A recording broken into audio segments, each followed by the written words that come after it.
Welcome back, McFly subscribers. So this is going to be what we're tying today. This is a yellow humpy.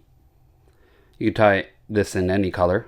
They come in orange humpies, red humpies, think olive humpies. I mean, I've seen them in a whole bunch of different color combos. Today is a yellow humpy, and that's because I recently did a giveaway. And in that giveaway, I was tying flies for the winner. And one of the flies that he really wanted was a yellow humpy. So I tied that up for him. Now, I am not an expert at these. This is probably one of my least skillful flies. It is not an easy one either. So let's get to it and you'll see what I mean. There's a lot of complication with it. So you want to place the hook in your vise securely. Today I'm using Risen's Barbless Dry Fly 100. And the shank isn't a short shank, okay? It's a regular size shank. And this is in size 14. And by the way, I really love Risen's hooks. They're really good. Super strong, super sharp, and great price. And the thread I'm going to be using is Vivis 10-knot. Right there. In yellow. And of course, if you want to change up the color of the fly, you can change up the color of the thread. So we're going to start the thread a little bit down from the eye of the hook. You can snip or snap off the waist. And then we're going to bring this down to just at the bend of the hook. And then I'm going to spin my thread counterclockwise to get a nice flat thread base. This is a flat thread. And a flat thread is going to really help you. And I'll show you why in a minute. Alright, so let's bring that thread all the way back up to right about where the tie-in point was. And you can see I'm a little ways up from the middle. So this would be like the middle of the hook shank, and I'm just slightly above it. In fact, let's come up one more wrap. So I'm just slightly past. So next we need some stacked elk hair. So we're going to take a small amount here. I'm going to cut at the base here, grab the tips, and with a small amount, you don't need a comb. You can just kind of brush them out with your fingers. And that might be a little bit too much, so I'm going to actually pull out a couple more of the really short fibers. There we go. That's about right. So we're going to stack it.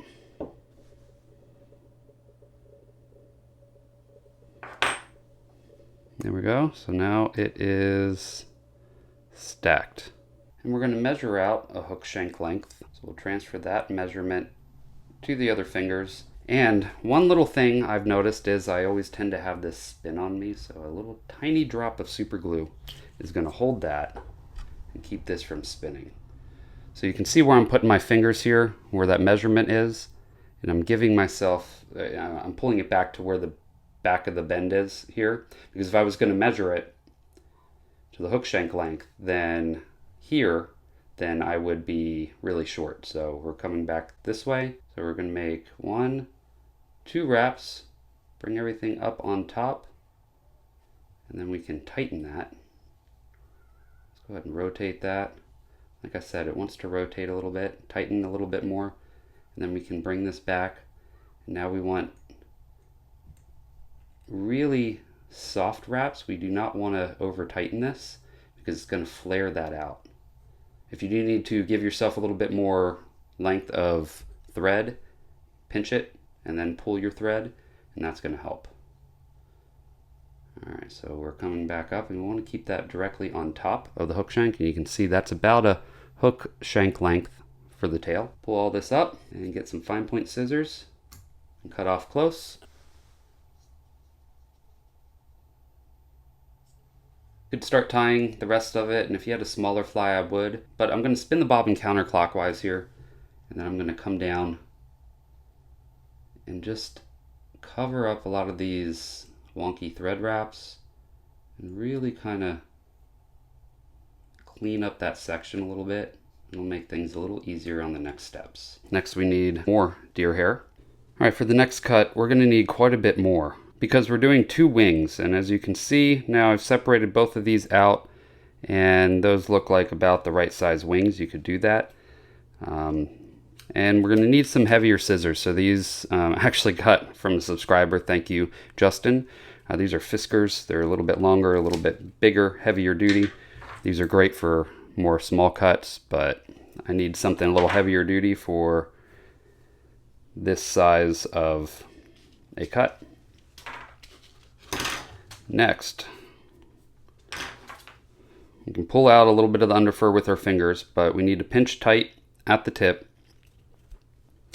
and then use a comb to get out, and you can see all that extra that we got out that we couldn't with our fingers. And we're going to keep doing this until it comes out clean.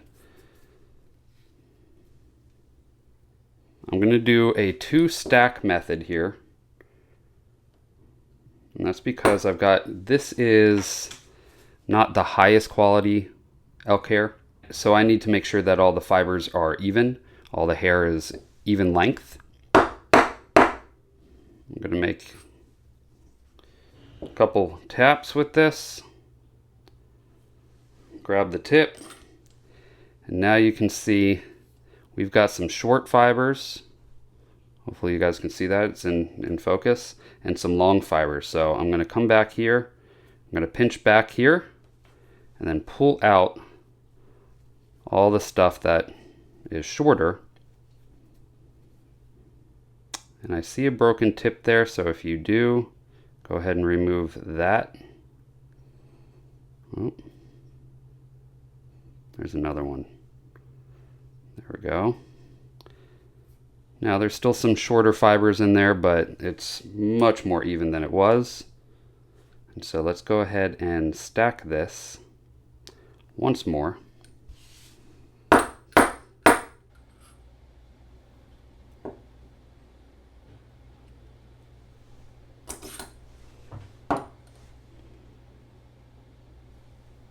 There we go. So we want to measure out, again, about a hook shank length. I'm a little short there. Let's bring those fingers up just slightly. I'm a little long, or was a little long, so here we go. That's about it. So let's go ahead and place right on top.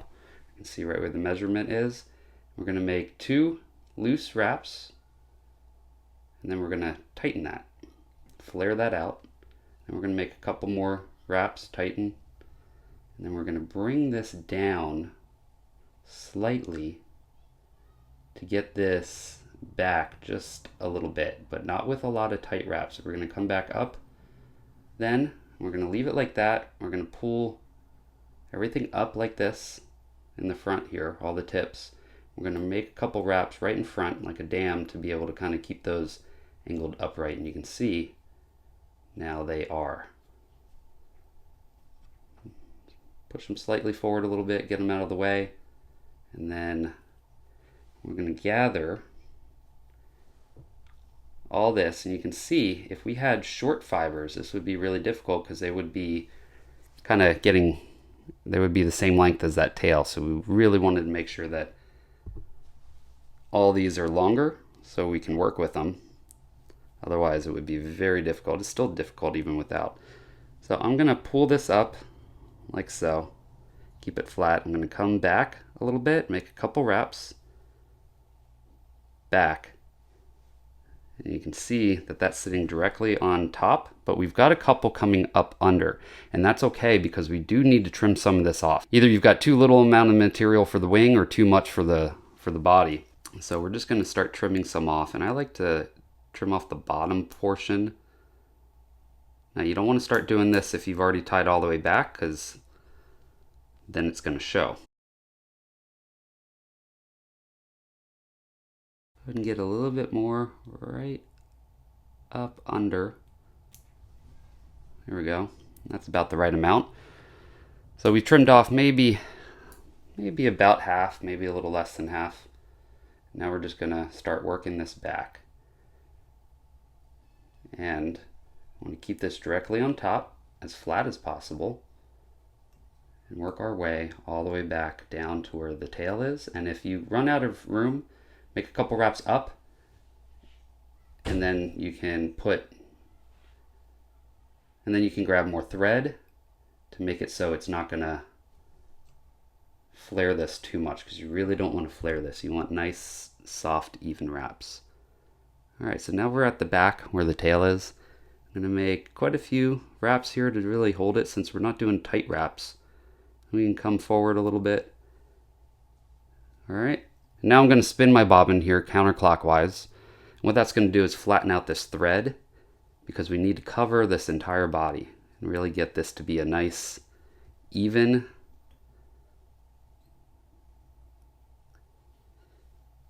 thread wraps to fully cover everything. I'm gonna spin it again. It started to coil up again. Let's look up underneath. I'm seeing a couple spots that are showing. All right. That's not perfectly even, but it'll do. It's not bad. And then we're gonna bring our thread right up at the head here. And then you can see we've got one solid wing, and we got to separate those. Grab a bodkin or some scissors and then kind of rest in there like that. You can see, then you can kind of average it. Some people say you got to count it. I never count it. I don't think I guess it's always good to get perfectly even, but I don't think the trout are going to be counting either. As long as it looks good, then it is. So now once that's separated a little bit, okay, so then you can bring your thread over like this, and then we're just going to post each individual wing up like so. So I did 2 wraps over it, and then I came up under, and I'm going to cross over here. I'm going to make 2 wraps, and then I'm going to come in right behind. And that's going to bring them together and sort of post them. We can push them back a little bit. All right. And then we can look at it from the front. So you want to come in looking at it this direction and make sure that they are perfectly even on top, which they look pretty good. So here's a little trick. So this is not necessarily something that you really have to do or is even kind of part of the fly, but I find that it really helps. Now this makes this not the right technique, but I find it really helps. So I just get a little bit of dot of super glue. I lay that right on those wings, right in between, so both wings get it.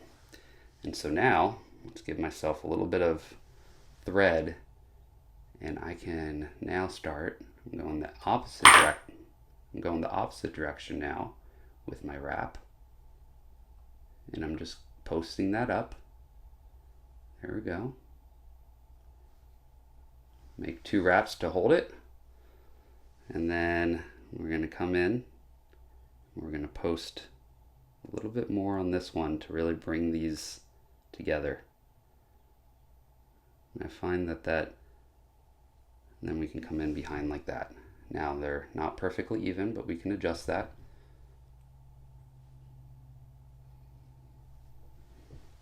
There we go. It looks pretty good from on top. You can see they're pretty even. This one might be a little thicker. This one might be slightly longer, honestly, but does it really matter? I don't think so. I mean, I guess if you're doing a fly tying competition, it does. But the trout sure don't care. All right, so I'm going to push these rearward a little bit, and I'm going to wrap right in front. We're going to build like a little ramp because we don't want a sharp jump from thick to thin. So we're building a bit of a ramp down like that to catch it. We're going to come in right behind those wings. Push those wings forward just slightly because we can still manipulate them a little bit. All right, so this, I'm going to be honest, is probably one of the tougher parts of the entire fly, in my opinion, even more than those wings. So we want to take that hair, try to bundle it, and it really helps if you had higher quality hair. I don't, because that's going to be even longer, and it'll be easier to get these straight. You want to try to get these as straight as possible on top. You don't want them crisscrossed, which mine are, but it's almost impossible to get it perfect. And there you go, you can see, and I'm bringing it in between those eyes like that, but it is crisscrossed a little bit, but nature isn't perfect either. So now we're going to bring that thread up over right behind those wings, and 1, 2 semi-light wraps. We're going to pinch here, make sure everything stays kind of right directly on top, and then now we can pinch, which is going to flare that out. And it's okay to actually wrap over top of the butt ends here, because that's going to actually keep that from spinning and hold it a little better. So that's locked in, that's not going to move. We can come in with some fine point scissors, pull all this up, and get in right in front here. And it's going to take a couple trims to really kind of get all this. So you can see we've got a lot of butt ends sticking up. That's okay. We're going to fix that in just a minute by a bunch of thread wraps. And also the hackle is going to cover that as well. So let's push these wings forward, get them out of our way. We can make quite a few thread wraps like so. Crisscross.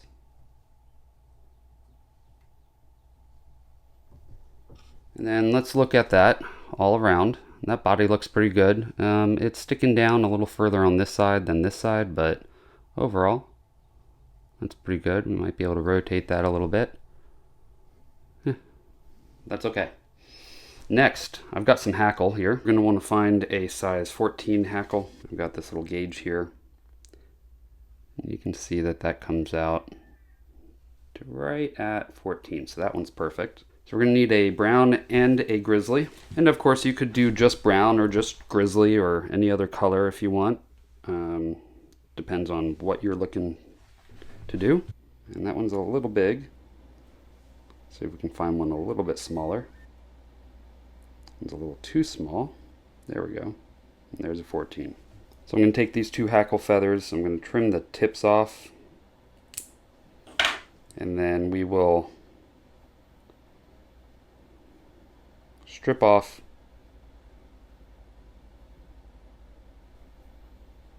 the bottom portion here to expose just the stem of these feathers, and now we can tie it in. And you really want a long stem. Of course, you don't want it to go over the hook eye, so let's check. It's not going to. So I did a wrap. What I did is, you can see that the hackle is angled rearward here. Okay. This is the shiny end, that's the dull end. The dull end sticks that direction. And you're just going to wrap once over it like so. We're going to come in, this Baseline X wrap, we're going to go over this direction so that's holding it directly parallel straight up. And then we can bring that wrap over that stem once rearward, and then we can pull that stem forward, kind of wrap over it that direction. That's going to keep that from moving. And then we'll just wrap this stem up in a minute once we get this other hackle. So here is the brown hackle. Same thing, pretty long stem. You can do the same tie-in technique. So an X wrap, I'm going to come over it, go rearward a little bit over it.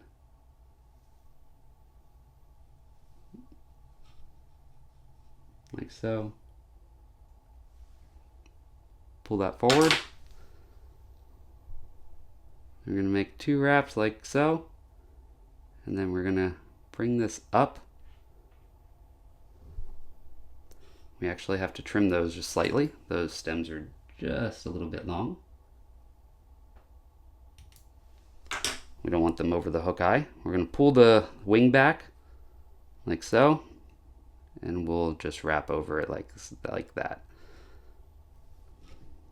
Now those aren't going to pull out. Those are nice and tight in there. So you want to go individually, one at a time. And you just 1, 2, 3 on the back end. We're going to pull those wings forward. We're going to wrap right up against those wings. 1. I'm going to do 3 on the front too. 2, 3. All right, so now I've got this angled towards me out. I'm going to bring the thread up under. I'm going to pull this outward like this, and that will capture it without capturing a ton of the fibers. You're going to get a couple, but it's going to help.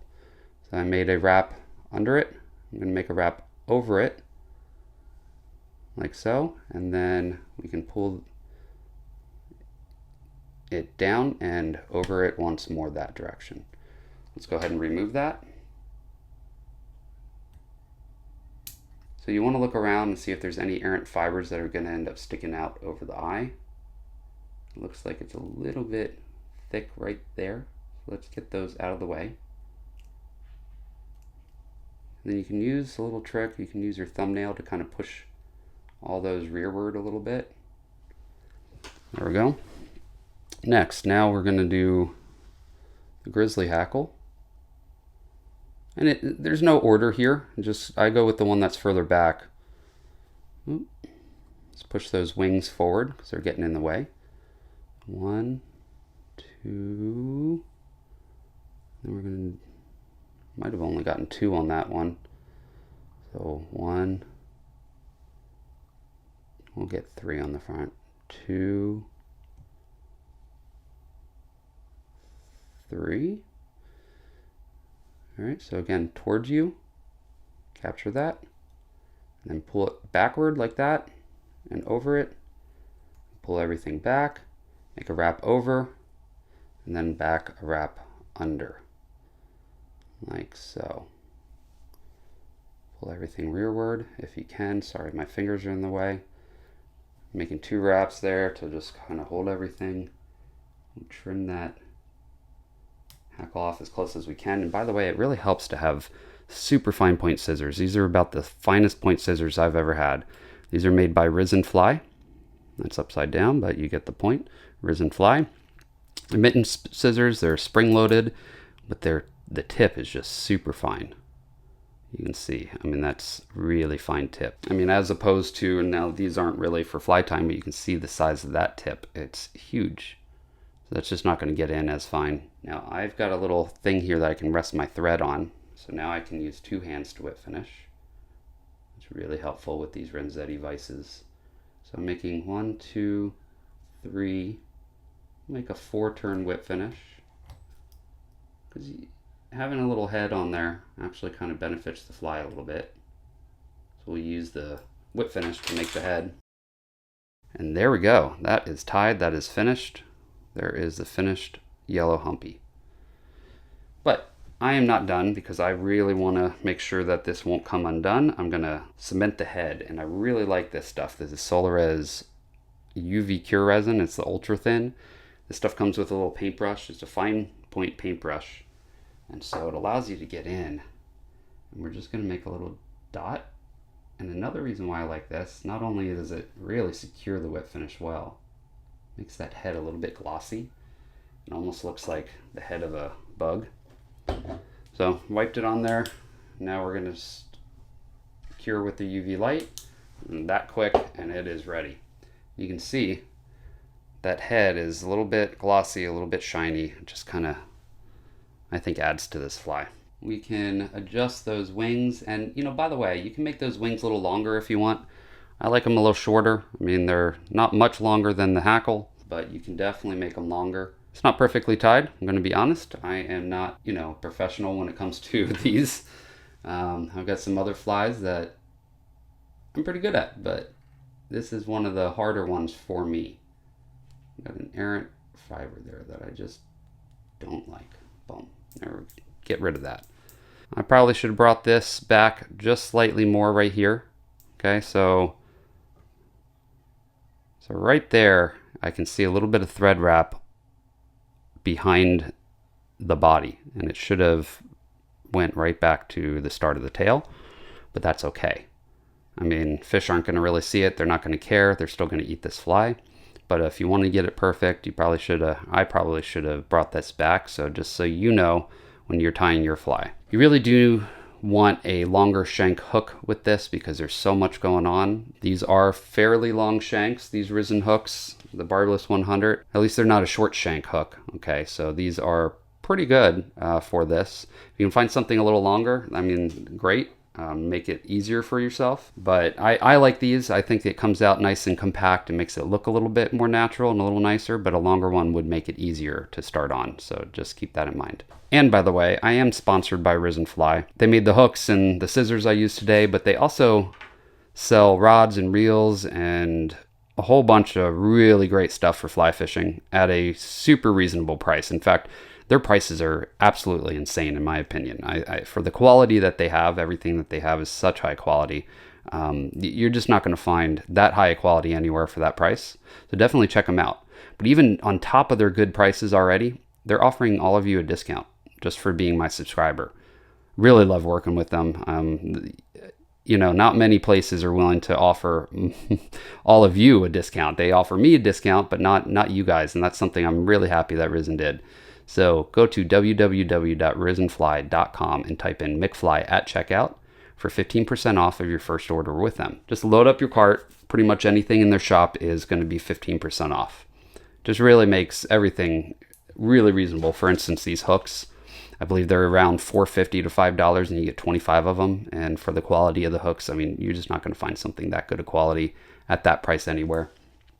For instance, like a pack of Daiichi hooks, they are something in the like $9 range at a fly shop. So keep that in mind. These are much less expensive and I think as good, if not better, in my opinion. I think they're really good, super sharp. I've never had one bend on me where I didn't make a mistake and just, you know, tighten down the, use too heavy a tippet and then tighten down that drag too much. But I've never had one bend on me that shouldn't have, okay? They're just really good quality. Anyway, if you like this kind of content, please subscribe and hit that bell notification for future video updates. Also, if you could hit the like button, it would really help me and the channel out. And I will see you on the next video. Now you go catch some fish.